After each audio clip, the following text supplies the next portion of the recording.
It's so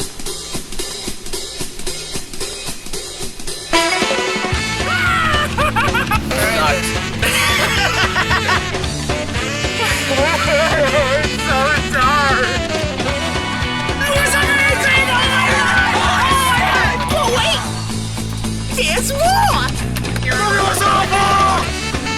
I'm back!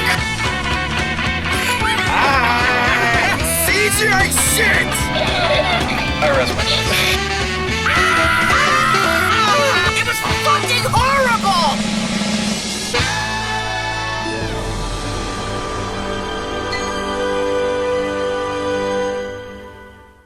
Hey guys, what's up? It's BigJackFilms here, and welcome to another opening night.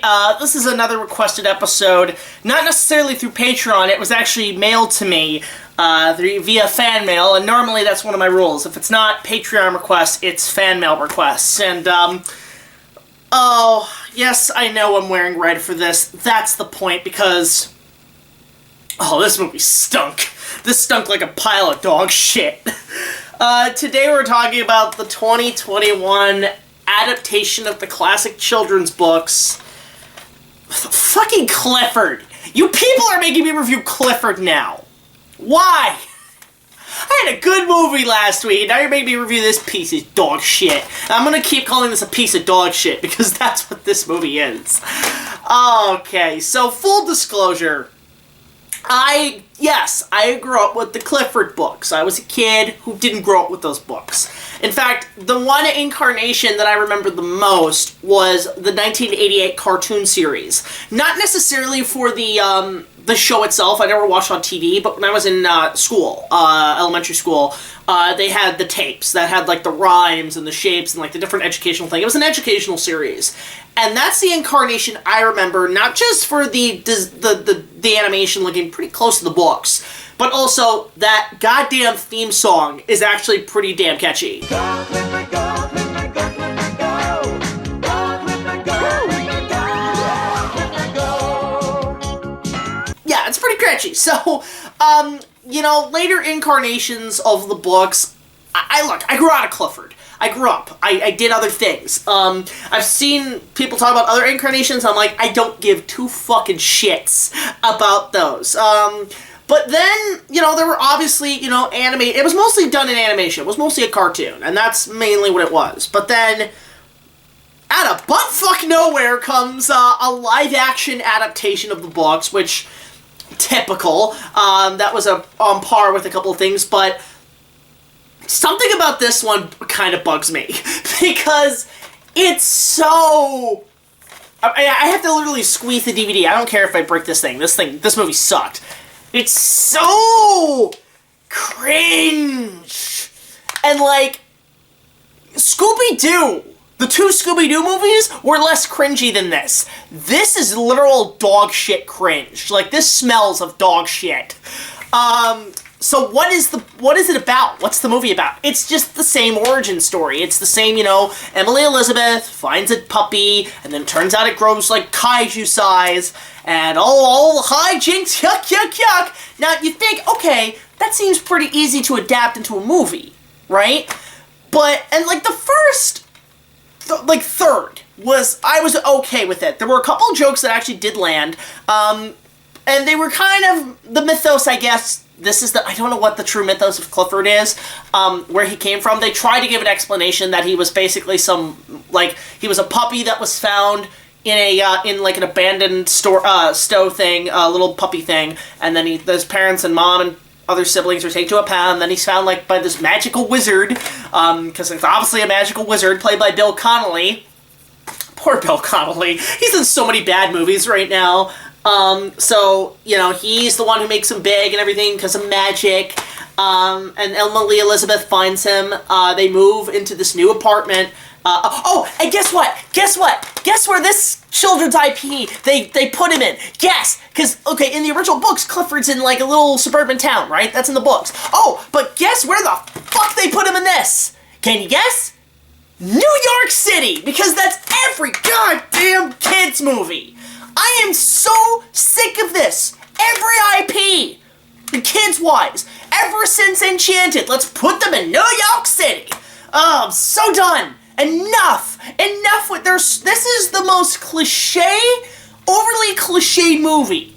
It is everything wrong with cliches, because it's enchanted, because New York. It's got the quirky, jokes about hiding stuff in public Manhattan. It's got references to TikTok, because TikTok is popular. It's got references to this and that, and I'm so fucking done with this shit. Can you put them in New Jersey? Or, Chicago?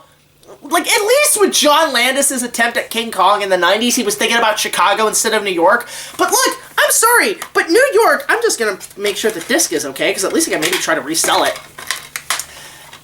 New York's overly crammed with these guys. The Smurfs, the dragon and shit from Enchanted, Ghostbusters, King Kong, Godzilla, Zilla 98. I think New York's a little overstuffed, guys. Can you put Clifford somewhere else? Put him in Florida. I don't know. Something a little different, please? No? You're just gonna do this shit we've been doing for 10 years? Okay. So, Emily Elizabeth, of course, moves into a new apartment in New York City, and what's gonna happen? Oh, the mom doesn't have time for her because she's working in New York. So, who's gonna take care of Emily Elizabeth? The stoner uncle family member, which, god damn it! Another Seth Rogen, TJ Miller character. I'm so sick of this shit. Stop it. Of course you gotta get the stoner relative that goes on the wacky adventure. And of course he lives in some truck because he's poor and shit.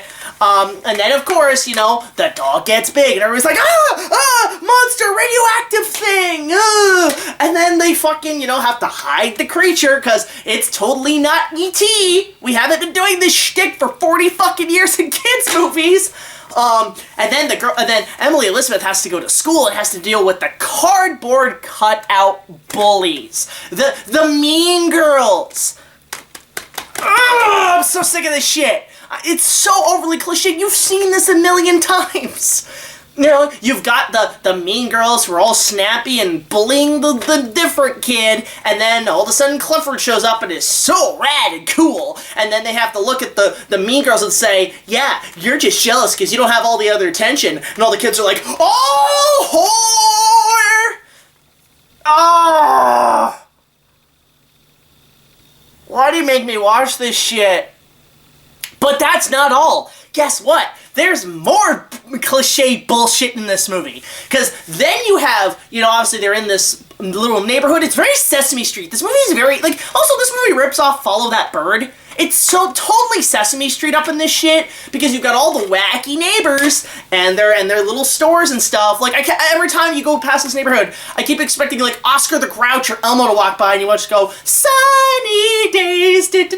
It's like, oh, fuck off. You're not Sesame Street. So, I will admit some of the neighbors kind of remind me of the neighbors in Hey Arnold. Arnold's neighbors in the apartment, hey, no, blah, blah, blah. It's oh my god, I'm so sick of this shit. So, of course, what else happens in this movie that's so cliche? Well, it's not just the fact that we have a magic kaiju dog, but of course the big bad corporation sees it as an asset that they can make money off of. And guess who the villain is? Another tiresome Steve Jobs villain. Why? Hollywood, why do you hate Steve Jobs? What did he ever do to him? Look, I'm not an Apple guy. I don't like Apple products. I'm a PC guy, okay? But, go after somebody like Bill Gates. Go after somebody like Mark Zuckerberg. Why is it always Steve Jobs? Why is it always the black turtleneck? Why is this a thing? I'm so sick of this shit. So, of course, our big, bad Steve Jobs wants to take Clifford and use it for medical science to make millions. And so, they gotta break him out of the facility and wacky hijinks in New York City, and they're ripping off E.T. and this and that and this. And it's the same shit. And, of course, nobody believes the little girl. They think this billionaire owns the piece of property. And then, of course, they have to break in the facility, and it's like Jurassic World Dominion, which I'm like, did Jurassic World Dominion rip this off? So they have to get Clifford somewhere safe, and then the cops corner them, and then you have to do the big kid speech that kind of says, I'm the one who should own Clifford, and then the cops believe her, and then they arrest the Steve Jobs guy. you've seen this 20,000 times. I'm getting sick of this. It's sad that the first third I was kind of letting it slide. And then it goes all downhill from there. And this is bad. This is a really bad movie. But I think I'm also kind of biased because I grew up with the 80s cartoon, and this just feels like an insult. But it's, you know what?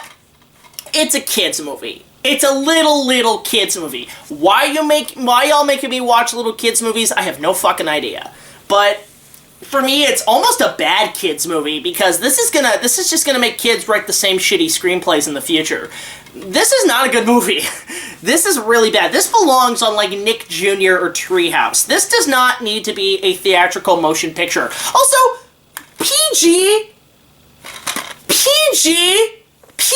my ass. Like, PG, like, this is impolite humor, thematic elements, and mild action. Mild action! Oh no! It's a giant dog doing shit. Why is this PG? I hate this movie so goddamn much. It's so cliche, so generic, so bland and safe. It's too safe. The jokes are awful. The humor, I swear to God, there's a whole subplot with like goats because they're genetically making goats a thing. Like two-headed goats and an angry goat, and that's a wacky joke. And then fucking this grandma comes in and says, I got this, the leaks, goat milk, and throw it at the goat, it'd be fine. I'm like, that is somehow racist in some way to old people. Especially old ladies. That is racist to old ladies. Stop it. Just because they're old doesn't mean they like goats. Why is that a thing? I hate this movie. I fucking hate this piece of shit movie. I'm done. Fuck Clifford. Bad dog. You're a bad movie. Bad movie. You go in the corner and you think about what you've done. I hate this shit. It's so embarrassing. I am still so bad for everybody involved with this. They got a paycheck. They got a day. I'm sure the money was fine. It's Paramount after all. I mean, fuck, it's Paramount. You guys, I don't care if the DVD's broken. Fuck this movie. This is Paramount. You guys just put out Sonic the Hedgehog about a year before this came out. And also, one thing I will say about this movie. You have the easiest thing to put into a movie. A dog, a Labrador, a Golden Retriever, whatever. And you're telling me you can't, in either close-ups or basic shots, just take a real dog and just digitally paint him red? Because the thing is, like, Clifford as a puppy is, the whole movie, Clifford is CGI. Now, I understand doing CGI, like, in certain difficult shots, right? Like, Mighty Joe Young, difficult shots if you do CGI. But the whole movie, he's CG. You could have taken a dog. I could have gotten a lab from one of my neighbors or somebody, filmed him on a green screen, put him in a shot, and then digitally paint him red, and it would have had a better practical element of effect than the amount of CG. You mean to tell me you couldn't CGI a fucking puppy? You couldn't fucking digitally paint a fucking puppy. You had to CG the whole thing. And on top of that, the CG is awful. The CG's not, I mean, like, there's some elements where it's okay. Like, there's even close-ups where you could have done this with an animatronic. And don't give me that crap about, oh, well, that would have been too expensive, or, oh, well, the COVID pandemic, or, oh, well, we didn't want to hurt the animals. Can I be honest with you guys? Look, I'm all against animal cruelty. I think it's inhumane. I think it's disgusting. I think animals should be treated very properly, right? But you can still train animals to do things in movies and not have a problem with PETA. And not have a problem with animal rights groups. You can still do that. I understand dangerous stunts, turning over to CGI. That I understand. Dangerous stunts are dangerous things. You don't want the animal to get hurt. But just filming an animal, like, you could not just film a dog. Like, there are actual animals in this movie that they filmed. And they look way more real than Clifford does. So, Yeah, fuck this movie. Fuck this piece of shit. Who directed this? Walt Becker. I don't even know who the fuck he is. I'm sure he's probably made other things, but I do not give a fuck about this movie. This was a paycheck movie. Everybody involved was a paycheck movie. And, like, but Keithan Thompson's in this. Who did the score? John Denby. Don't even know who the fuck he is. Yeah, I hate this movie. I hate this kid's movie. Why do you make me watch this shit? And not only that, I've got other movies to watch that have been sent to me via mail. So, this is a fucking like 2. This is a 1 out of 10. I hate this movie. But if you like this movie, defend it. Let me know in the comments. If you like this or not. Look, there's a reason why this movie was easily forgotten about. It just came and went because we've seen it a million times and it's utterly pointless. So, yeah, fuck this movie. Let me know what your thoughts are on Clifford in the comments below. Support our Patreon. Just $1 more, but get early access to all of our content as well as other special features. And if you go actually right now, you will see the Ready Player One Part 2 early. Before it goes out on release in a couple days, by the time I do this recording, which this is going to go out Thursday after the second trailer comes out. So, yeah, let me know your thoughts about Clifford in the comments. Like, comment, subscribe, share this video. Yes, share this video of a 31-year-old man talking about a bad kids movie. And I'll see you guys in the next video. This is BigJackFilms signing off saying, Hollywood, stop making IP kids characters go into New York, and for the love of God, stop making Steve Jobs the bad guy in everything. Enough is enough. I've had it with these motherfucking Jobs as these motherfucking villains. I don't know how to end this, but fuck this movie. I'll see you guys later. Take it easy. Oh, Clifford. I've never done a neutering before. Just do your best. Here comes